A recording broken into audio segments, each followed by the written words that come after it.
you. Thank you all.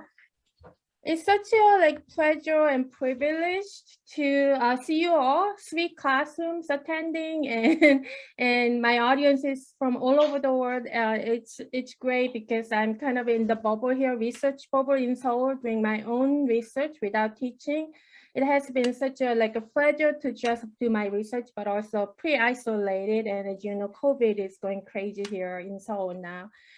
So actually, Barbara asked me to introduce me. I came to Korean studies via, I was an English literature major as an undergraduate in Korea, and I did my PhD at UCLA in film and media studies. So I consider myself as a film scholar. I teach American film, I teach international film, but because I'm Korean, and when I came to the United States to study film, Korean cinema did not have a reputation it has now. I came to the United States in 1997, and I wrote my dissertation at UCLA 2000 to 2004. So Korean cinema is just being recognized. So because of the needs for somebody expert who knows Korean cinema, maybe I train myself in Korean history and cinema, but maybe you see a little bit different perspective because of my training in film studies. But hopefully what I present today is relatable to everybody, especially at this time of crisis. I think ethics, Emmanuel Levinas' ethics for others, I think that's very relevant to Europe right now. So maybe it's very timely subject. So I arrived in Seoul. I teach normally I teach at Colorado State University. I'm a professor of film and media studies there. I'm affiliated with communication studies department, and I was lucky to get this Fulbright grant and came to Seoul to study 1960s, 70s, 80s Cold War cinema through the government censorship document, because that's the film regulation and censorship is one of my expertise. And then this happened, Squid Game. And I never heard of this. And then just my students start writing me emails from Colorado. Oh, have you seen it, Professor Chung? I love it. And CNN producer approached me to do interviews. So I did 2 CNN interviews, and I studied bunch of things about Netflix. And I wrote about Netflix a little bit in my book, 2015 book called Movie Migrations. When I published that book in 2015, Netflix was mainly distributor for Korean films. Korean films made in Korea. They distributed like 150 films with subtitles. And I saw some opportunity at that time, 2015, Netflix as a distributor for Korean film. By the time this arrived, Netflix became producer of their original Korean films and Korean television drama. So now we are kind of really questioning what is Korean film and what is Korean television drama when they are financed and distributed by American company Netflix. But that's not the subject of today's talk, but that was mainly my research. I did a lot of research, and it took me like two months. I researched about Netflix and Squid Game. It took me away from my real research, why I came here for. But as you all know, this became the most watched Netflix drama. It was #1 in 90 countries. 140 million households watched this. And then Netflix invested, what's remarkable, Netflix invested $21 million a year. And then they earned 891 million. It's like beyond the wildest dream. Just one content, they made 891 million. No wonder why Netflix CEO dressed in Squid Game suit in the quarterly earnings report video. And this was such a big deal for them. But that's not the subject of this talk, but I just wanted to foreground it. Then maybe not so much in Korea because the tone was completely celebratory here. Initially, there were some concerns about gender violence. There are some concerns about plagiarism. Oh, this looks so familiar. This looks like a Japanese, death game manga, right? So there was initially some skepticism, but in Korea it turned into total euphoria when Squid Game performed to such a level globally. But you see some concerns in the West, English-speaking worlds, about the violence here, right?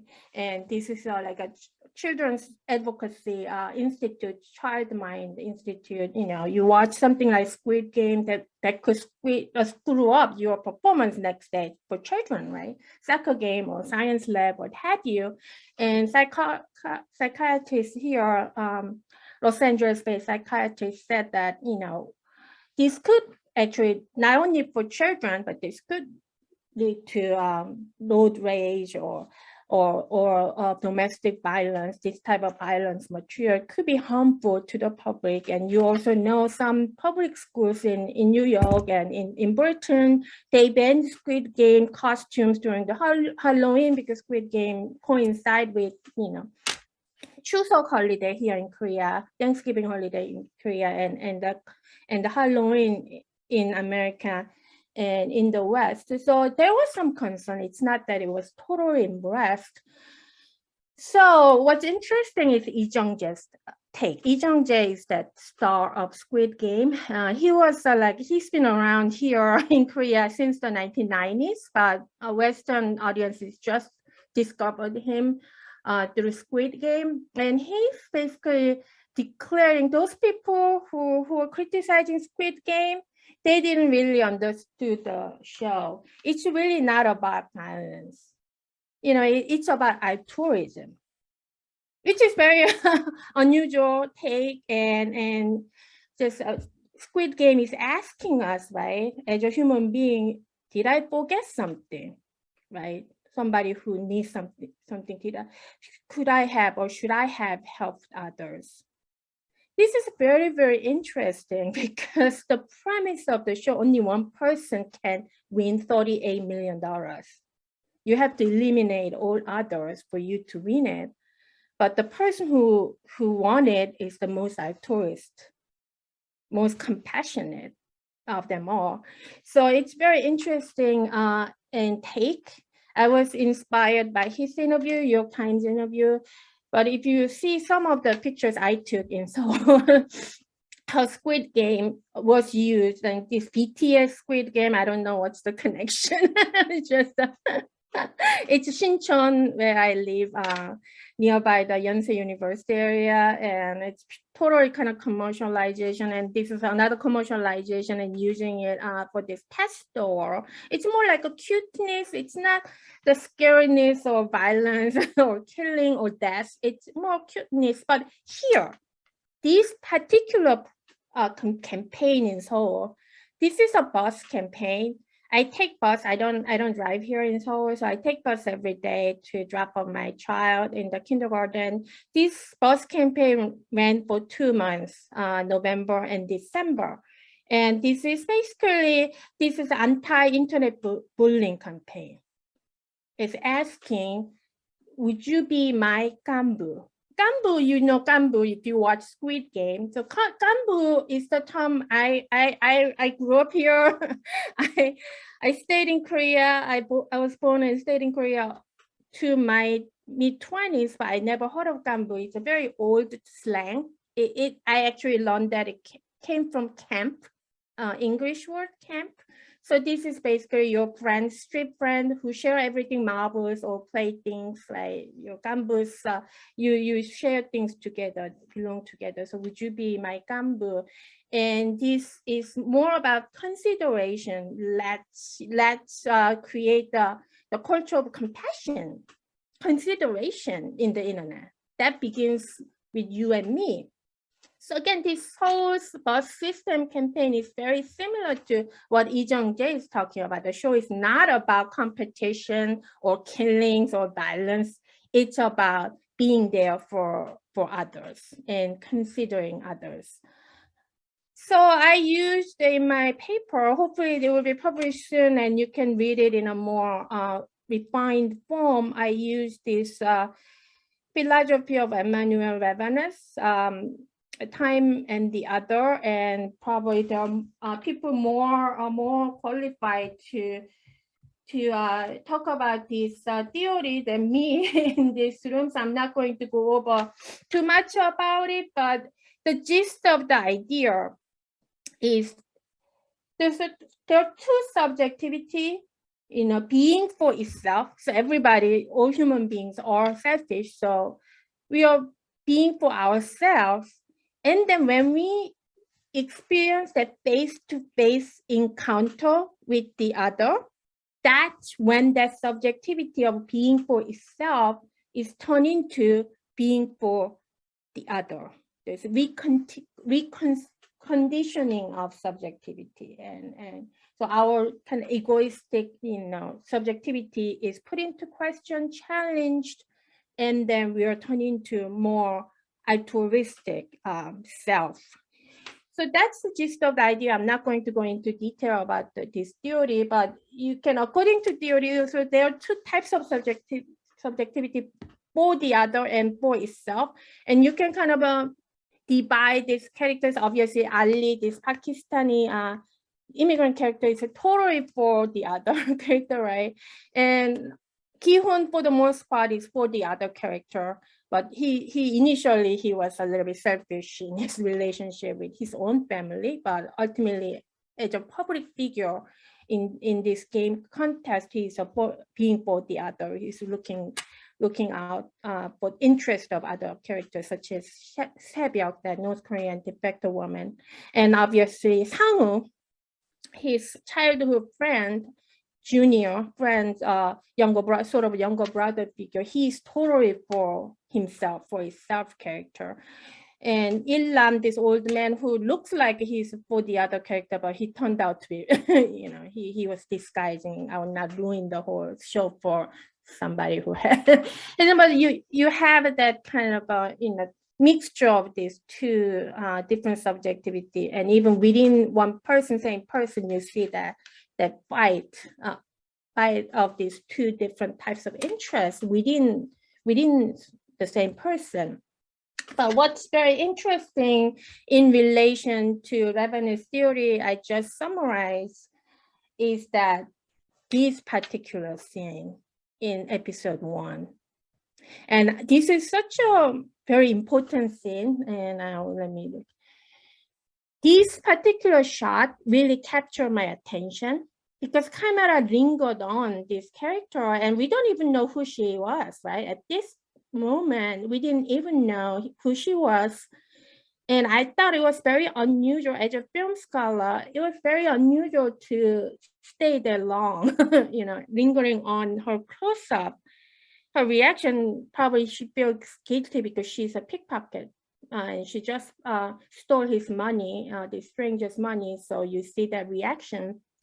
But this was very interesting scene. It really captured my attention, like even on first viewing, and I went back to analyze this, and it's very fascinating. So I will just read this, what I wrote in my paper, applying this time and the other. In this Levinasian face-to-face moment, Gi-hoon recognizes Sebyok, this North Korean character, as the other. For Levinas, the relationship with the other, the face-to-face with the other, the encounter with a face that everyone gives and conceals the other is a situation in which an event happens to a subject who does not assume it, who is utterly unable in this regard, but where nonetheless, in a certain way, it is in front of the subject. The event in this scene is pickpocketing, which is initially invisible to Gi-hoon, but is soon detected when he's caught by debt collectors and threatened to sign a paper that gives consent to trade his organ for unpaid debts within a month.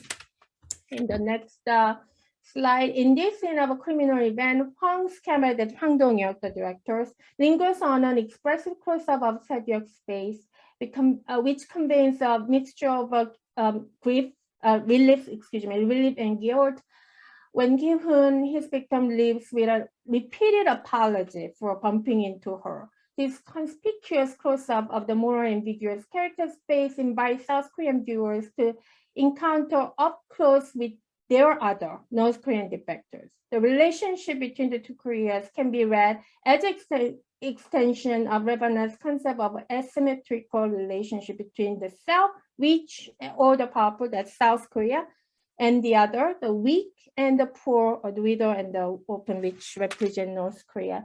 So you can access this statistic yourself, Ministry of Reunification, and there are currently there are 33,000 defectors, North Korean defectors, 33,000. And the first number, 9,000, that's men. So second number, 24,000, that's women. So 70% of defectors living in Korea are women, like a Sebyeok. And the perception of North Korean defectors in South Korea's perception is overwhelmingly negative. You might feel, South Koreans feel more sympathetic because they're Koreans, right? But the reality is, especially for younger generation, there are more foreigners than actual foreigners, including Joseongjok or biracial children, or white Americans or white Europeans. There are even North Koreans are even more alien to younger Koreans than real foreigners, so-called real foreigners. And I'm not going to go over statistics, but it's safe to say a majority of them are not that happy in South Korea after risking their life to come here. But there are a lot of problems, and some of them are even re-defecting. There are a lot of problems in the perception, and I'm not going to go over this, but in terms of wage, obviously they make half of what South Koreans make, and a lot of discrimination is related to accent. So just like a Eastern German who pass as a Western German, these North Koreans have to pass as a South Korean, but it's very difficult to get rid of accent. And so they're afraid to get into any type of jobs that require language proficiency or constant communication with customers because of that fear of accent. But what's kind of interesting, why so much negativity? Also, some of them, or maybe older generation, it's anti-communism, has something to do with it. But what about younger generation? They don't even know what communism is, but why are they so against the North Korean defectors? But primarily, even the college students, most liberal group, they're against North Korean defector, college students. And the primary reason is because they betray their country, they betray their family. They left their parents, they left their children, they left their wives or husband, and there will be consequences in North Korea, the families who are left behind. So that's the most frequently cited region. Obviously, there are other regions like economic regions, they are burdened, or just a fear, or there will be more increase of criminality in South Korea. They're bringing crimes from North Korea. There are other regions, but primary reason is they betray their own families. How could we trust them? It's laughable to talk about any type of morality or trust because they betray their own family. How could we even trust this character, this kind of immoral? But I think what Hwang Dong-hyuk's show does is that that's not the case. I know that I have to wrap up pretty soon, but I don't want to take all your class time. But through Sebyeok's character, the reason she is competing here is to bring her family back, right? Bring her mother back and bring her brother back from the orphanage. So the show really shows that's not the case. This prejudice that South Koreans have, that's not true. And I'm not going to go over this, some of the other material, but I think what really makes Gi-hun a hero is what he does for Sebyeok. So he's willing to, and there is this gangster character who is very xenophobic and uses this very derogatory term like the little commie bitch and things like that. and anti-communist and also, misogynistic and xenophobic. But Ki-eun was willing to give up his reward to save her life. And that's why Sang-woo killed her instantly, because Ki-eun could stop the game right then to save Saebyuk. And there's some very interesting what Han Dong-hyuk said, and how the competition and collaboration, cooperation and non-cooperation that mingled in this game. Some of the games are very cooperative, like tug of war, things like that, and or the stepping stone games. There's a cooperative element. Others are two-player games or competition based. But Hwang Dong-hyuk said his show is about losers and ordinary people who move forward with help of others.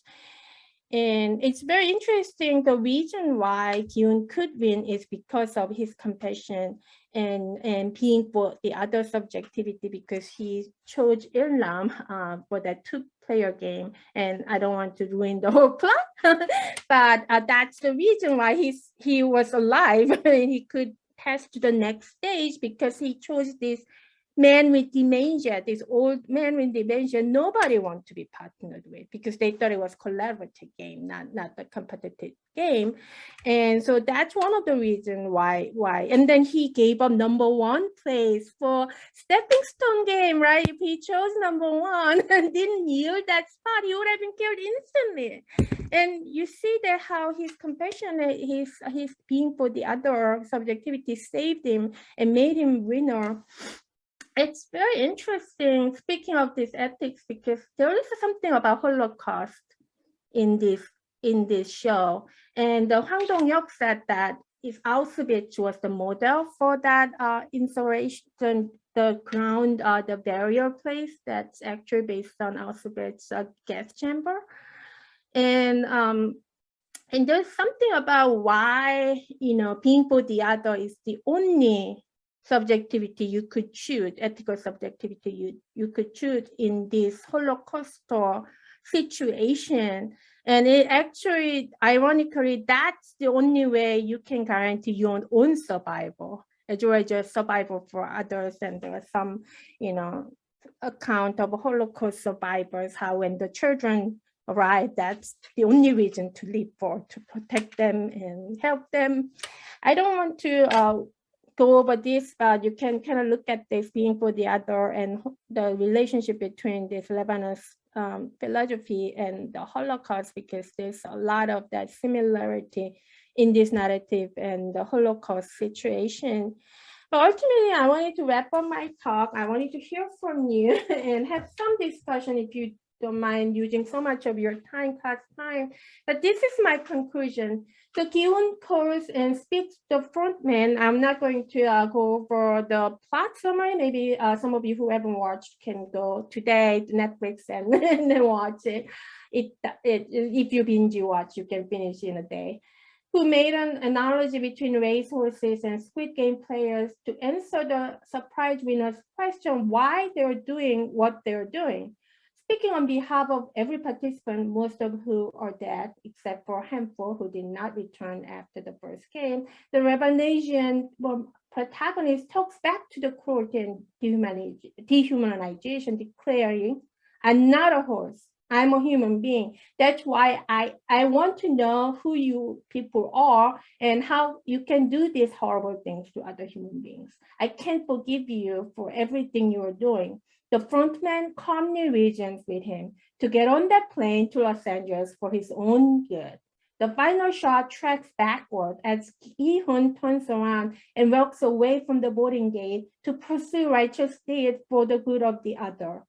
Not the self, as promised by the creator Hwang Dong-hyuk. In season 2, Ki-eun will come back and will do something for the world.